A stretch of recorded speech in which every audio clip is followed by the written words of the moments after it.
Awesome. Thank you again, Lanaya, and welcome everybody. It's 2021. Finally, we were waiting for it, and it's going to be an awesome year. Already it is sunny right here in Detroit. What more do you want? Nice snow, nice blanket of sun over it. It's feeling warm already. We really missed you, by the way. For we did not hold one in December. It's being a month of December as such, but we are back here in full force. Next month also, we will have something fascinating planned for you. So we were trying to literally last year we had our 9 VDCs. We collected plenty of, I would say, suggestions for topics for this year. So we are trying to just hit that kind of a checklist. And one thing that predominantly came about is understanding what would be the different ways in how you get hired, and not only from I would say our current clients or potential clients, but there's always a kind of an not an enigma but a mystery, but a little bit more unknowns over there. So we said, okay, let's try to see that. Like if you are a client, it might be a startup, an inventor, a mid-size, a small size, a big enterprise. There will be plenty of, I would say, check boxes that you will be looking at to see you're hiring a proper design studio. Maybe not just us, it might be any good design studio in standing. And what might be that kind of a top list? So we systematically, it's not just me speaking, but as a studio, we have been here for last 87 years, and in March it will be 88 years as such. So we have lots of traction with almost all the categories, with almost all the different levels of interactions. And whenever we work with them, we also try to make sure we understand and ask what made you choose us? Like, what was our distinction that you thought that we landed with this amazing kind of a design job? So it's based on that kind of a feedback that we get from our clients. Also myself, I also sit on the board of IDSA, and over there you get to talk with other design principals and professionals, and trying to understand how they see at this kind of a world, and what would be their interpretation of what needs to be over there. So it's kind of an assorted kind of on different channels of, I would say, pathways of data, which finally came down with this top 10 list. This top 15, top 20. Let's see how much we can cover today in the rest 55 minutes as such. So it's predominantly understanding how, let's say let's say I would say I would assume that I am let's say an advisor to you, a client, just a business advisor, not necessarily a design advisor. But what would I let you know as a client that, hey, look at these top 10 things that should make you I would say strike up for I would say success of your business as such. So let's go with number one. And again, I think as Lanaya said, feel free to have any questions or add any other comments as we're going through. Some of you over here are already designers. Some of you are design owners too. So it's nice. Keep me in check also. But feel free to share. And that's what we all want to do with these webinars, these virtual design conversations, trying to see how we can help each other. So number one, and I tried to put them in a nice descending order, but the first two or three ones are equally important as each other. Number one main thing I would say that people choose a design studio is because of the cross-pollination and cross-referencing. See, we are talking with a client who may have their own design studio, they may not have a design studio. But if they have a design studio, they are in a way rooted in understanding how their world works. What are the details and the deep thinking that happens in their category? And one of the reasons that you would try to go outside in a way, get some other out of the box thinking in, is trying to understand what's happening outside the boundaries. And that's where the end elements come in. It's not just understanding what does your needs, user needs from your product ecosystem. The understanding here is understanding that same user is, and let's say is again in the crosshair by almost 6, 7, 8 different industry categories too, right? But just imagine, let's say you on the weekend, in the morning, you get up and pour coffee from a Kenmore Elite a coffee maker. You brush your teeth from a P&G toothbrush. Let's say, go to your work in your Chrysler car. Let's say you want to work on your weekend project. You wear your Wolverine work shoes. You work on your Bora circular cutting saw. Maybe use some aero staplers. In the evening, let's say you want to hit around a quick round of golf. You jump into a club car, golf car. You come back, you cook a nice dinner in Calphalon tools. And at the end, you might just relax back on your patio with a wine of glass in your service glass. That's the same user. And we have been through different kind of and different categories of consumer and commercial products, all of them that we worked with as such. but the end user is similar. His apprehensions, adoption propensity for certain needs and wants and desires and dreams might be a little bit different in those ecosystems. They are sometimes distinctly different, but essentially we are tapping the same cerebellum and trying to understand what he or she needs from that ecosystem as such. So understanding this other transitions happening between your ecosystem and the next one, or the end user coming in and out of those user systems, what happens over there? Is there friction over there while coming in or jetting out of your ecosystem? Are there any open white spaces for uncontested market opportunities over there? Because design is not just problem solving that assumes there's a problem you're making, solving the mess for somebody else, but the other part or the main part is trying to be alert and looking at these other opportunities and try to make sure how you go and occupy that and conquer that and squat on that as your newer positioning as such. So that's where the entire element comes in. Try to go and find a design studio who is essentially a cross pollinator, working across categories, across different stratas, across hardware or serviceware, or I would say even digitalware also. So that would be number one as such. The immediately second is from the client perspective and looking at these immersion trends that are happening right now, actually, not just post pandemic, but the last 3-4 years is stems with the thought of good design can never be done in isolation. So we are not talking about you solving the problem for your appliance in your chosen ecosystem. There are so many other elements that your product has to go and reach out with these tentacles to form a cohesive force in that ecosystem. Ecosystem can be a kitchen, can be a bathroom, can be a construction job work site, can be an operation theater. There's so many elements happening over there. You are being a part of the solution of what the end user wants over there. So just solving the problem from your category essentially sometimes happens is you're just dissipating the problem in the adjoining category. So the end user might still feel the problem, the agony, the frustration, the pains and tribulations, no matter what. And that's where now many companies, not just big enterprise, but small to medium companies also are trying to extend their hand to the other players in the same ecosystem to see, hey, what is your advanced studio doing? What are we doing? We are not, there is no conflict of interest. That has to be a pretty primal grail to go forward with. But hey, how can we make sure we try to solve it together? And that's where an independent design studio might come in, where they have I would say a process to make these clients finally talk with each other if it is prudent. Let's say if we are working with, let's say, a kitchen category, small appliances, bigger appliances, it might be a dishwasher, it might be the cookware that's going into it, it might be the actual soap and the elements going into it, it might be the kitchen cabinets. There's so many different players over there. But it's essentially helping the chef or the home chef over there to make an amazing breakfast for their kids. So how to make sure, as prudent and as the time and space matters, to put even these advanced studios in touch with each other to see how we are trying to go and solve it together.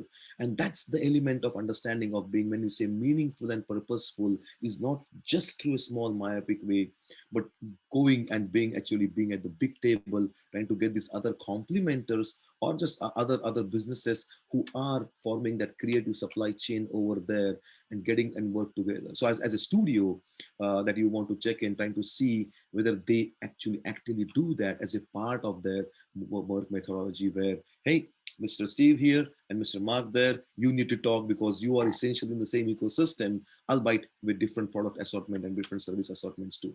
And that is a newer trend we are seeing in the way businesses want to go and genuinely solve problems for people to make it a little bit more better conditions for the humans over there. So that kind of an, I would say, and not just altruistic, not a triple bottom benefit as such, but genuinely trying to make sure, hey, we need to make sure make people's life easy, especially now going through so many hardships and so many sufferings that we all saw in the last 10, 11 months too.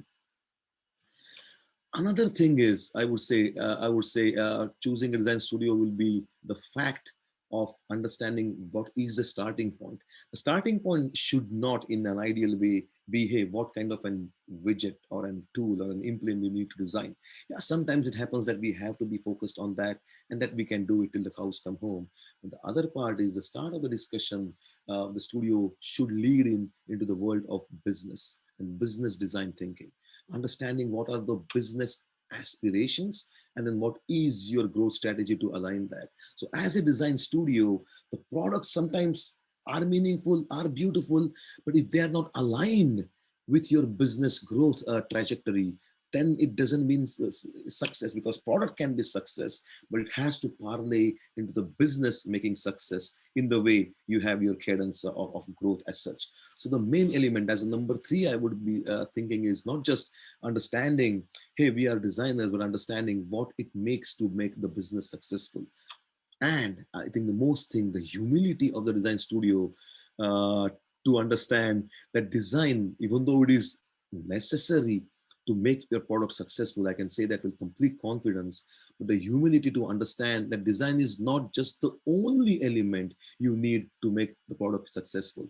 Strategy, the marketing, the branding, the logistics, the distribution, the warranty, the service elements of it, all those make together in a nice crafted blended way make the business successful. Out of that, I would say a big slice happened to be in the design world of the entire molecule of four tentacles, and we can talk about that later. But making sure that humility is there, that their design needs to be at the board a table seat, but there has to be equal kind of, and I would say, requirements coming in from the technology roadmap, the business roadmap planning. There's so many other vectors that makes a business successful. So understanding where is the context starts with would be a way to, I would say, choose, let's say, your top considerations for the design studio. Talking, we are still right now talking about the larger aspects of the market as such. The number four would be to understand the market out there has no obligation to be kind to your product. Just because it's your new line item, a refresh line item, if you're a startup, it's your own house on mortgage, all those things. The market in a way doesn't see it to be an, I would say, an obligation over there. So the thing is, as a design studio, they should be unafraid to challenge you in a right way, in the right tonality. I mean, it cannot be a prima donna hubris kind of a thing like, yeah, that's not going to happen. There has to be rhyme and reason and explanation also, where, hey, can it be aligned with the goodwill that you already have developed in your brand for last so many years? Or, hey, if your marketing strategy is such, and such, then we'll try to make sure we'll align our product over that. So I would say the unafraidness is pretty good to understand and keep the product in the center, not just the person. It sounds pretty difficult as a client, maybe right now, about like, you're not going to listen to me. No, no, no, we are going to listen to you, but we are going to listen to your vision and your aspirations. If we want to make and hit those aspirations, we want to make sure the product is in line for success. So typically the decisions that we will try to make would be, I would say, unabashed and unapologetically designed to make sure the product becomes successful. And it might throw into some uncomfortable elements where, like, hey, we have not been done that, or we have not explored that material, or we have never talked about digital twinning. These newer elements would always steep in. So the element about identification of the right problem to solve also would be a pretty peculiar one that should come in from the design studio, where it would happen that as a client, you would come with, this is the idea that we want to develop, this is how we are going to solve for it. But then the design studio should have, I would say, the not just a decency, but as an approach in their element with that, let's try to go and see how to even identify in the ecosystem what problems to solve them beautifully. So that kind of an back and forth discussion, even before the start of the project, would always be meaningful to see, okay, why are we doing this? That it's just not being a bug or a pest in a sense, like, why do you want to do that?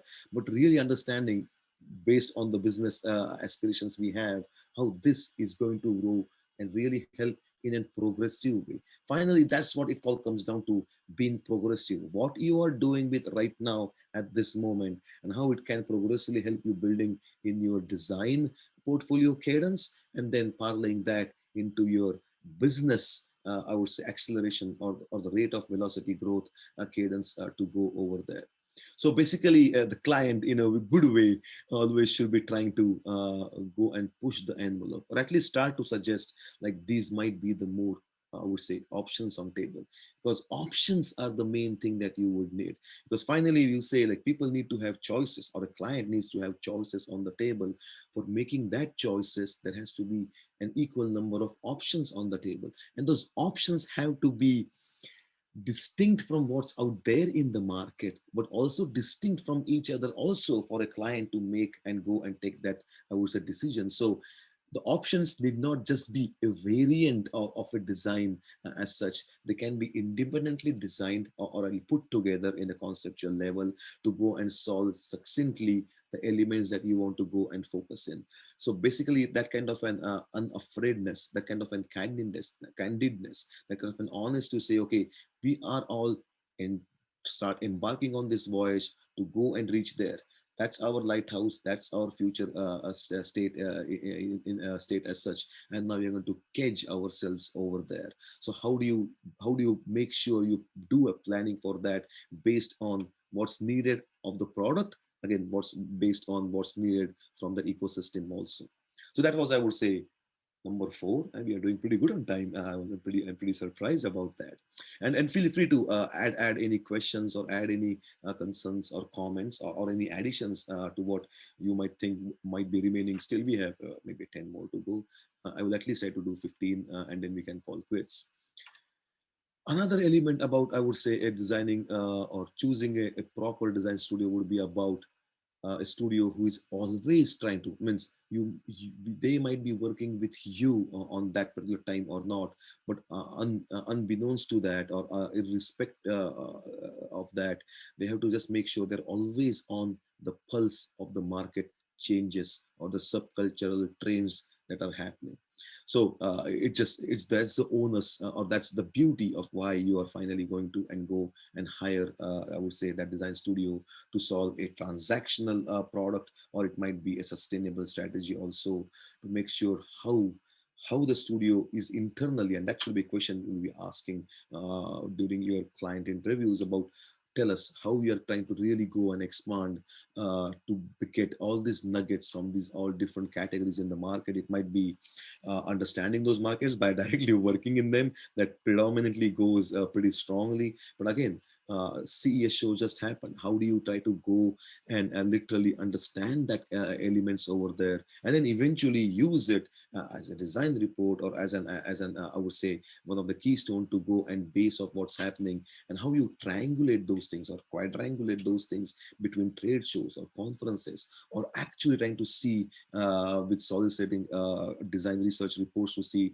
okay, what are the top 10 things in the Gen Z market, or what are the different elements coming in, maybe Bitcoin, or it might be machine learning as such. So that kind of a market pulse just has to be there, ingrained in the culture of the design studio itself, because that's what I think you are trying to finally go and learn from them via, and it's a funnel to literally get those nuggets onto you within that timeline, and within that kind of an space also. And the same thing about the market pulse, I would say, being on the market pulse. The other one would be expounding the thought leadership also, where they're trying to make themselves vulnerable in a good way, to expand on the point of views and put it out there, and it should stand the test of time. It should stand the test of their peers also.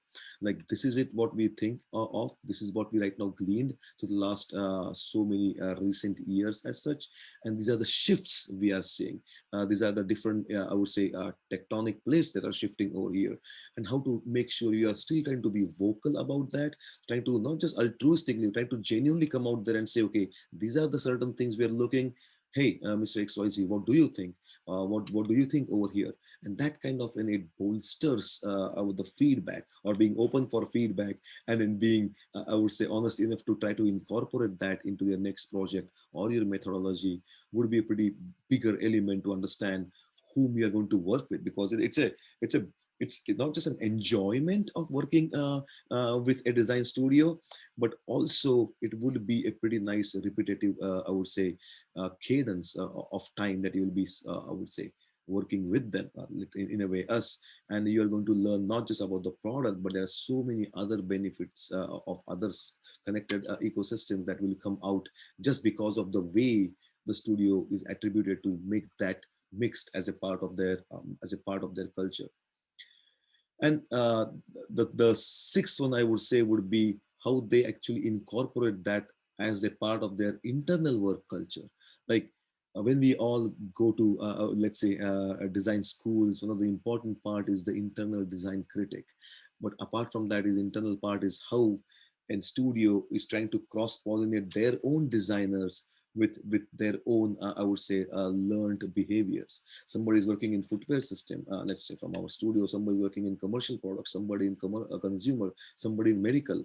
How the studio itself is trying to make sure they rotate their designers from one category to another in a very good intentional way, so that just by the virtue of this rotation or pairing with other designers from different industry brings on that kind of a newer perspective, newer look, obviously out of the box look, not just look. When I say look, it's not, I would say, it's just the styling part of it, but the insights, the knowledge, the observations, the perceptions over there out for that particular client. So the ability for the internal mechanisms to go and rotate, and then as we go to the external, how we rotate and index and try to get these other influences in the studio to be ready to strike it when the project has to start as such. That was number six. Before we go to number seven, I need to have a sip of this amazing drink over here.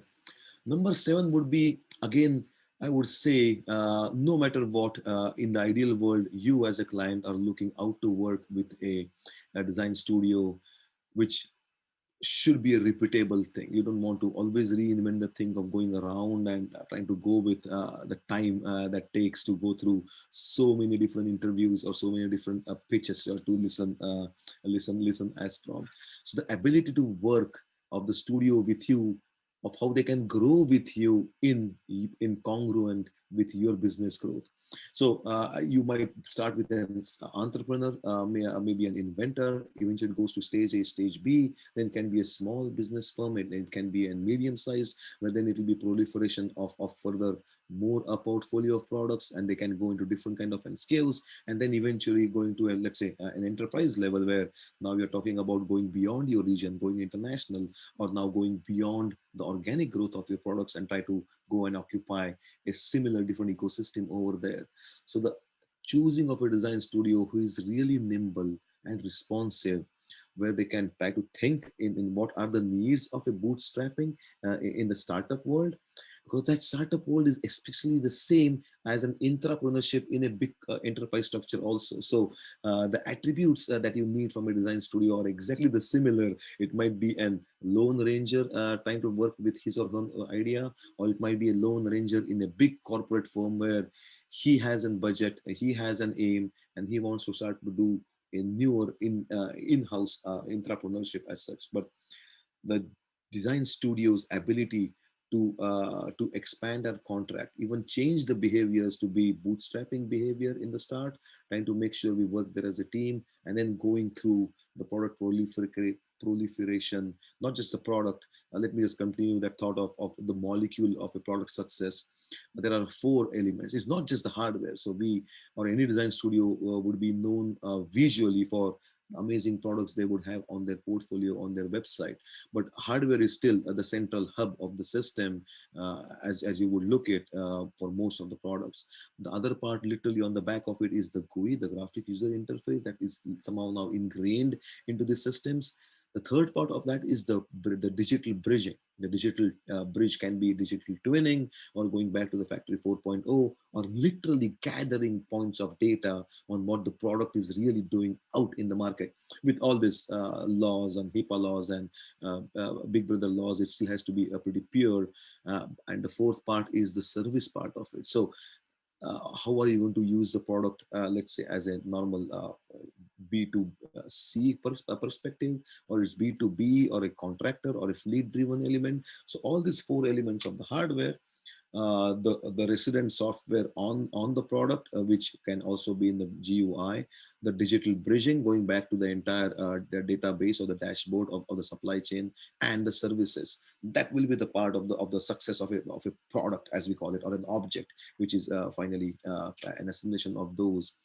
How do you expand on this in the world of an startup inventor, then small to medium, and then in the enterprise world as such too? And for that, it will be nice to have a studio who can work equivocally in all those things as they are going to grow forward. Because just as in the startup world, we have to understand what might be the constraints of that system. On the other hand, let's say in the big enterprise or a big company, we have to understand the complex market supply chains, which itself are pretty good elements to think about when you're designing the product. When we're designing for packaging or flat packaging, or how the in-between players are there also, right? It is not just the end user. We all know that it is a multi-users. What is the user at the big box retailer, the Home Depot guys, the Lowe's, Menards guys? What do they want from you as a client or as a customer? Eventually, for some categories, they are, even though your end product is a consumer product, let's say hair dryer, but your immediate customer as a client might be this big box retailers, and what would be their win situation? And how do you make sure then that it goes to, let's say, the contractors and their fleet managers, and how they do the warehousing, and how it's not complex. Means, will they ever think these things to be complex? They might, it need not be complicated. It has to be chunked into different elements, but making sure the product understand these different forces as it's starting to grow from its infancy to the actual introduction in the market. Because it's well begun is half done. There is so much you can lose in trying to do a small pilot, which will be okay too, but then trying to put all your eggs in the basket. How to make sure you very structured in a format, try to take your cadence of your product from step one to step two to step three as such. So that ability of the studio to grow along with you in the range of the product needs for a sustainable interaction between the client and the studio would be number seven on the line. Number eight is, we have half an hour more. I think one more element would be, if you're looking for a nice, looking for a very good design studio, is making sure somehow they are product success centric. So you as a client, small, big, doesn't matter, in a way bring in the viability, the business forces to the table, right? We are going to depend on you to understand how you are looking at from your business model. We can help you in Strom and model building, but we will really want to make sure it is joined at the hip with your business strategy. But we really want to make sure you understand, you choose a studio which understands that your product is the only honest container of your brand promise.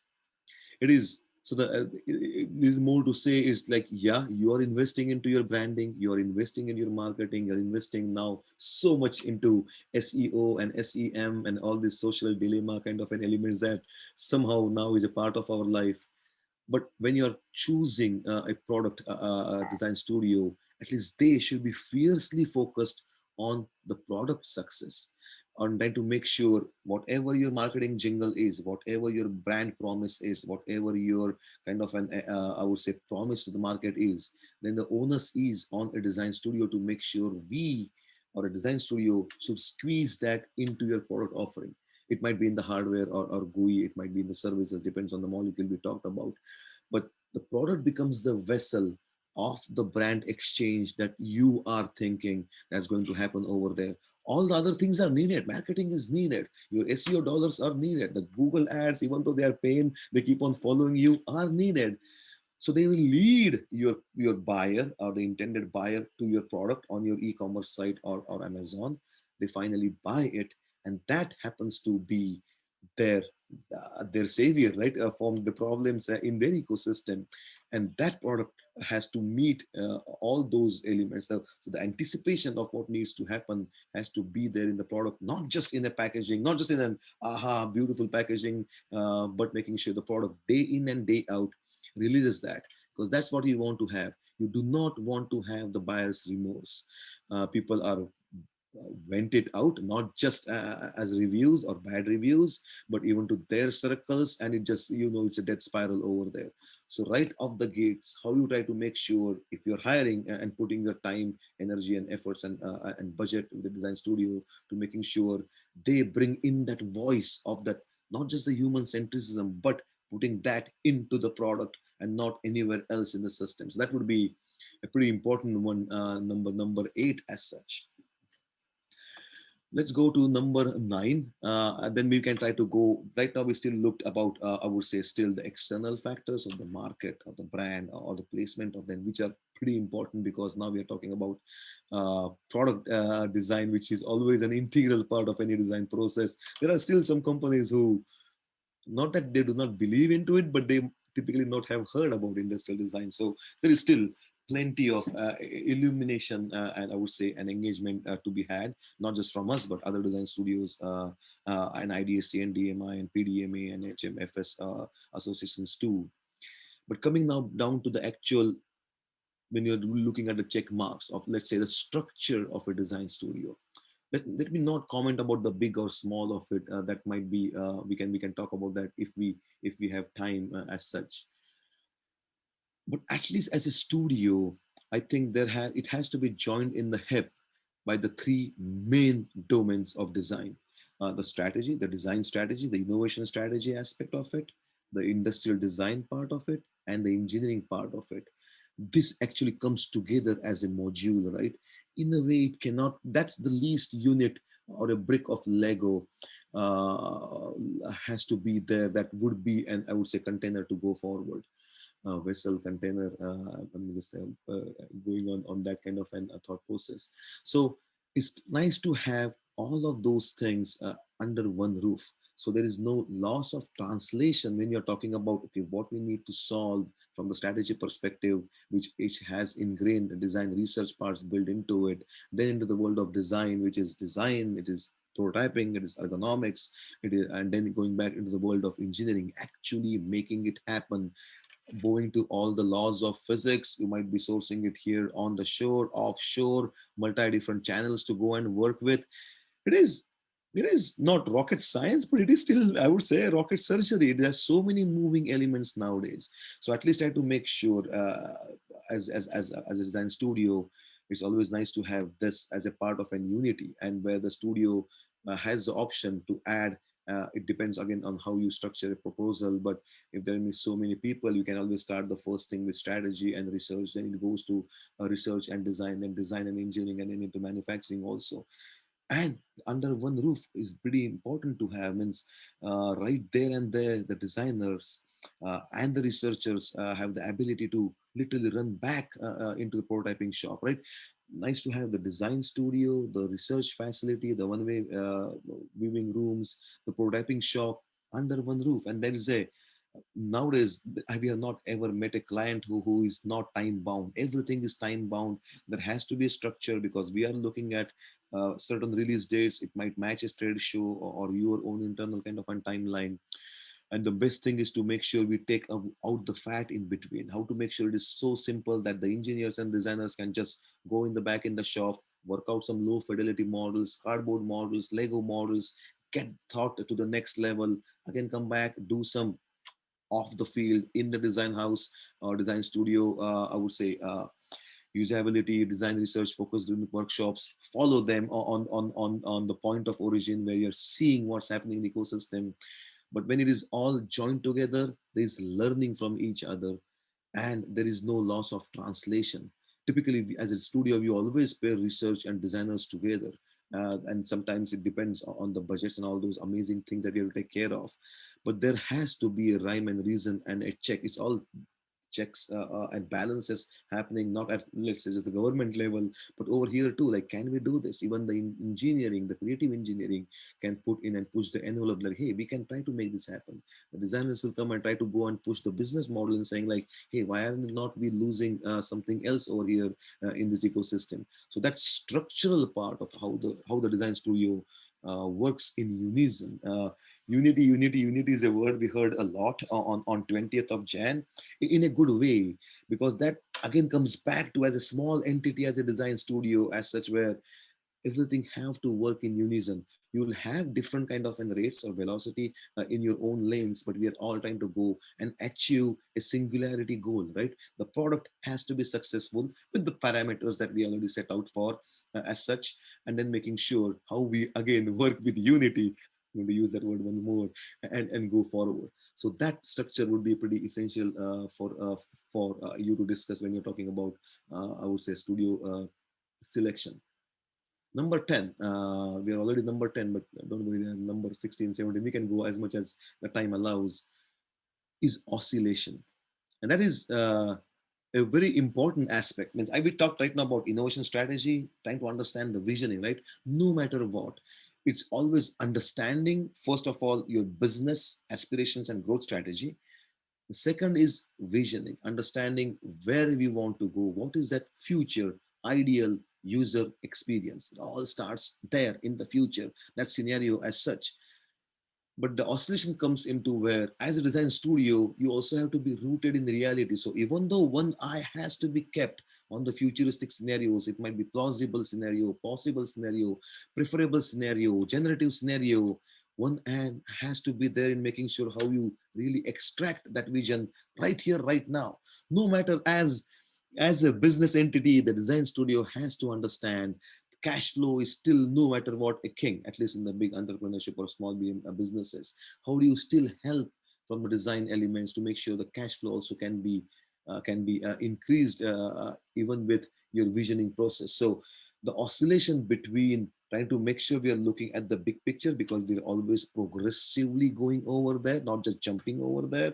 Leapfrogging is a difficult way to skin the cat, but progressively going there always works more than just leapfrogging. But the oscillation becomes like right there at the same time you're thinking about vision, at the same time and you're also trying to think about how it goes back to the kernel, back to the core of what the product details or refinements have to happen. And that, I would say, still a unique ability that industrial designers and other creative members have, of holding two opposable thoughts in mind at the same time. Like, I know what I'm doing in the smaller detailed aspect as such. I can still recalibrate that. I'm doing a small design aid model or a foam model, but I know how it has to go over there and fit into the innovation pathways that the innovation strategy person has defined for us. So design is still, and we are all born artists. I think we all know that. We are environmentally clear over there, but we are still not doing self-expression. We wish you would. Photography or art would be self-expression. We're still trying to understand the needs of your cohort in that ecosystem and what needs to happen, and that would be there in a nicely way laid out in a structure as an output from innovation strategy as such. And then as a designer, it's your muse to go and attempt to solve them with all your might of brilliance and cleverness and uniqueness and compellingness as such. There is still rhyme and reason. It's not that designer just sits there and brilliance flows out. I wish that would happen, but that's what those spurs do happen. But we are trying to talk about making sure we can do repeatable at scale level innovation and creative things as such. That oscillation was number 10, to make sure dreaming is good, but bringing down to the reality and connect them with the needs of today and tomorrow, not just way future, is always good. Maybe number 11, let's go into the bonus elements too. Let me try to see if there are any questions on the I think there was one question that Lania might have answered. As such, do you have any recommendations for a designer in the exhibit industry who wants to transition to product design? Okay, so that can be taken offline also, Waverly. We'll respond to that if we need more on that. But coming back again to the elements of how to design, how to think about the attributes of choosing a design studio, let's go now into the bonus round. Yes, business model, not just your as a client business model, but the business model of a design studio, and how they also try to make sure they manage your money, I would say, prudently or in a meaningful way. And that's where it will be understanding how to keep the overheads down, right? Means you can have an army of let's say a staff members as such. It's always nice to have, but then are all of them needed to be solving for your specific project need? Maybe not every time. So sometimes having a lean business model where you still as a brick have strategists and researchers and designers and engineers and prototypers, but then the other set of things can be dislodged into a strategic partnership model where, yeah, we want an aerodynamicist for this kind of an mobility project. Like, yeah, it will not make sense to have and hire them completely. We can just make sure through our own developed and curated strategic partnership model, we know exactly whom to go and get the top first or the second or the third aerodynamicist in the world, or roboticist in the world, or let's say a cryogenist or perfusionist in the world. So there are these super users who means there is always a lot that will come out from a studio who has an collective wisdom, let's say an 87 or 88-year-old collective wisdom already baked into what comes over there. But sometimes we still need this external pure I would say scientific views, or expert views, and we make sure that we always go and find that as a part of the business model. And then it can be any other element also, like, hey, as a studio, you can always bring in and out and see how what makes the best sense for that particular client. Or when we have clients working with each other, I think I did mention that. Maybe I'll try to rephrase that more. We actively, in a way, try to make sure of all the clients we're working with, trying to put them in each other also. If they are working in that zone, like, hey, go and talk with each other. Maybe I covered that also. Number 12, which is pretty interesting as such, but it's pretty big too, and that is about the independence of it. Or basically, how should I say it? Means we are independent design studio, but there is sometimes a value of being an independent studio and not attached to the hip of let's say a specific manufacturing process or a specific supply chain. And there might be counter views about this also. I would love to debate on those whenever possible. But as a design studio, if you want us to be product specific, we should not be burdened with like going to go only with this material because that's the material that you are using, or that specific person, or let's say contract manufacturer using. If the ecosystem needs to have an silicone elastomer over there and not just a plywood, that's the need of the system. You have to think about other people are also trying to think about going into that ecosystem, and that's where the entrants will come in to dislodge the incumbents. And that's why they have one up your leg, because they understand that it has to be water resistant, or it has to be so much sterility levels have to be there, it has to be baked or autoclaved. Then we should not be able to be stymied by this, having these big shackles on your feet or your ankles to not go into that element. So that element of being independent, no biases, no constraints, no hidden agenda, also from a design studio's perspective, right and clear. If this is the ecosystem, we understand the vectors over there, the noise in the market also has to be compensated. These are the needs and the attributes, both from an emotional attribute model and a functional attribute model, and we can talk about that maybe the next time. This is what it has to be. If you are not invested into this kind of a specific, let's say, elastomer, we can help you find sources over there, or it might be cork, or it might be bamboo. So that kind of an, I would say, freedom would be the best to have for the product to be successful. Eventually, we already talked about that. The product and the business has to be successful, and that's where it will come in.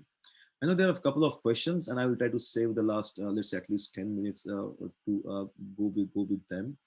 So thanks, Lanaya, for that. Let me at least complete two, then I will go to the questions, and then we can come back again. Number 13. Let's do at least two more. Let's not stop at number 13, even though for some it's a surprisingly lucky number. The way of collaboration with a studio, I think that becomes a paramount. Typically, I would say you should choose a studio who are not used to doing a design in the black box. Hopefully, there are less and less studios who might be doing that. But there is an amazing, again, the unity way of making sure the design studio team works hand in hand with the client teams. It might be design, or the core team members might be engineers or purchasing agents or attorneys also. We love them because it helps in you, let's say, as a client, learning the processes, learning what is the mindset, why we are investing into design, because at the other end, the promise is there, the confidence is there, that is going to help you in making more sales, and finally, coming back to your triple bottom line also. But that acceptance of diffusion of learning with the design studio leadership team as we're going forward is what you should be asking for, where maybe after 1 or 2 or 3 years you have been doing 2 or 3 or more projects with that portfolio, and then at the end your own internal innovation champions are developed, and that's completely good. As a studio, we love that, because after that particular years there is something different changes happening in the market, and we'll still try to keep the end, pushing the envelope forward along with you. But if you are going to develop some of your people who are going to get promoted because they are now bringing that systems, that kind of a systemic level thinking inside your I would say borders, that's perfectly good with us. And that's the way I think it has to be, rather than like, no, this is our secret sauce, we'll just give you this. It's at that time, I hopefully I think has gone behind. So the more, I would say, collaboration, the more co-location, the more collegiality of working together with the design studio and the clients and the extended teams, the greater the chances of success are for everybody, not just for the product success, but for the project success, for you as a marker. About the product would do its what it has to do on its own in the market, but about the project success that will be over there. And maybe we can start maybe stop at this last one, and the 15th one is candidness. And somehow I think in this kind of an unknown and uncertain times that we were pushed into for the last at least 8 9 months, and maybe a couple of months for this year before the vaccine hits everybody, is being very candid about saying unknowns are unknowns. If there was any design studio who would have predicted a pandemic coming in and promised you that just sounds highly unpeculiar. Or even if a design studio will come and say that they can guarantee you the sale of that product because of the design inputs, that also should be taken with a grain of salt, because design studios, maybe us, we will try to make sure we work a lot to make sure we increase the likelihood of success of the product in outside in the ecosystem. And that's what any true design studio can do, because there's so many other variables in the market, right? It's not just what a design studio can do, but your pricing strategy, you're getting rid of your inventory strategy, what's happening by the competition at the same time, what is happening in the societal structure of, it might be a single-use plastic straw, which was at the start of this year. Last time it was all gung-ho about anti-single-use plastics, and then 3 months later, single-use plastics are saving our lives literally. So those kind of and societal shifts typically do not change that rapidly, but we have to be cognizant that things are changing right now. One thing that's coming out way forward is things are never going to go back to the normal as we know. It will be not even abnormal. There will be a completely different kind of a way of normalcy over there, but that will be a hybridized model of understanding the behavioral patterns of how even companies are going to expect from their users. I am still in my spare bedroom in my house, and I would love to go back to my design studio. There would be a cadence to do that, but as any company or any structure, it will always be a hybrid model. Like such times you can be there, other times you cannot be there. It literally makes you free to try different models at hand as such. Again, the candidness, the last point, is very essential to let the clients know about the things that sometimes blatantly go wrong. Like sometimes we have to be candid in saying that, guys, Please, let's not fabricate any artificial personas. I mean, it happens like somebody just starts with a persona and saying, let's go and do this. Okay, what's the genesis of that? Where did we get that? No, we just think we should be able to cater to that. So things like that just have to be brought out in the candidness and saying like, look, let's go back to the point of game, the point of origin, try to see really what are the passion points and the pain points, and then try to fabricate that element, not fabricate, then try to put together the attributes of what that persona would want, and then making sure if there are 6 or 7 or 3 personas, then making sure there is still distinction between the product portfolio of what will be there for this persona versus that versus that. There would still be late stage customization of the products as there, but there will still be plenty of, I would say, a distinction and differentiation over there. So let me just pause over here and try to see the questions that Lanea you sent me as such. Here are some of the questions. Uh, Henry, the term product design turned into digital design. Should we just title ourselves just industrial designers? That's a beautiful question. I still sit on the board of directors for IDSA. Believe me, now overall it is my 6th turn. That question gets asked every time. Now in this new context, it is a misnomer. Uh, so just going digital also might not be the right way. Again, we are not going to solve it. I do not have an answer for that. We still how it is right now in the educational processes, the codes, the NAIC codes, everything is still attached to the term of industrial design. And by the way, it is industrial strength design. We are designing products not just for small cottage industry or a hobby or something just for you and me, Henry, but it's designed for a specific segmentation which will have its own strength to sit on the commercial shelf, not just, let's say, an hobby shelf. So it's digital now, as I said, when I said the molecule of product, one of the, where is my amazing model that I always use for my molecule as such. So it's this is figure spinner, but at the center is still the hardware. So the objects are still going to be used, Henry. They might be autonomous, they might be sensorified, they might be smart, they might be receding into behind the walls. That's the rosy future. The objectification will still be there. It might be under the hood, it might be behind the walls. But one of the arms would be digital rather than everything of it. So still we'll try to go with the same terminology. Uh, if we have, we can discuss this more. One more question from Ralph. Can you also talk about negotiating the project fee? Wow, I like that. Directly jumping right in the core of business. So negotiations are a part of every business deal. It might be anywhere and everywhere. Maybe not when you're buying groceries. They took the negotiation parts out, or appliances also when we are at Costco or anywhere else. But yeah, negotiations would still happen. The way they should happen is, let's say this is the timeline for the product. You are over here, that's the base point. This is the word success. There is a huge spectrum of body of work to be done. It can be strategy, research, design, engineering, prototyping, distribution. All the 9 yards are over here. Now the negotiation should happen not on cost. I don't think you're asking about that. The negotiation will happen is like, hey, this is the time we want to go and do this. This is the budget that we can throw on it. Now out of this, if there's a negotiation, we would say like, okay, out of this, then this part can be done by you or your engineers, or we want to, let's have a technological roadmap.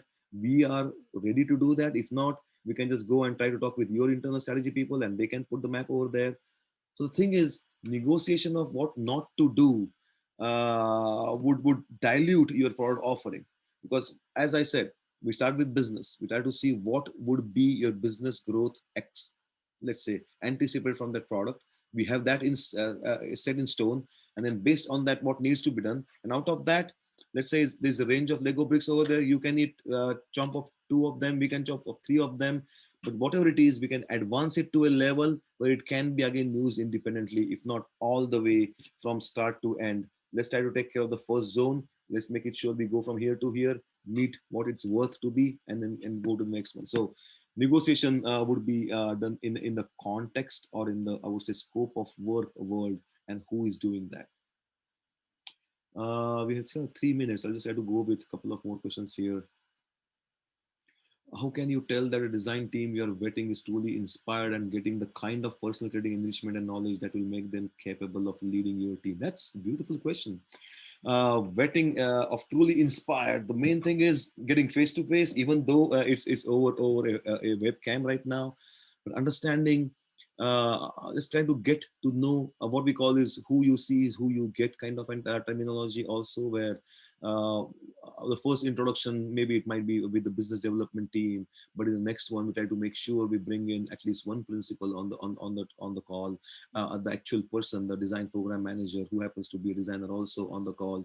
So there is, you can see the mindset, the approach, the personality, the personability, the questions, or maybe the concerns they might bring to the table. This is all before even we are talking about the product as such, and just get to know each other a little bit more. The passion has to ooze out of each and every person, because final design is design. I mean, you cannot say that now 11 to 12 is my design time. It just has to be there. As designers, that's the occupational hazard of being an industrial designer. You're always working in thinking in that particular world.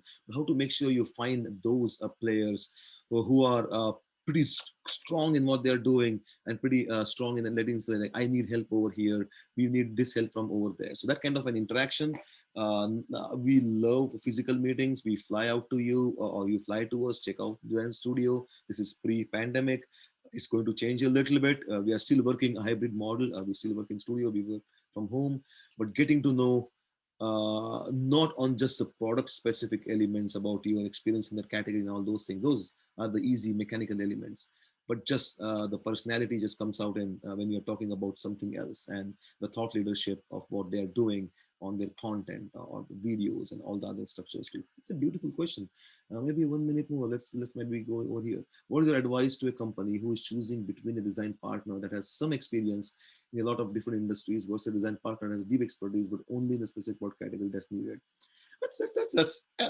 That's always $1 million question. Uh, I hope it was not biased, but true to the world of the tenets of industrial design.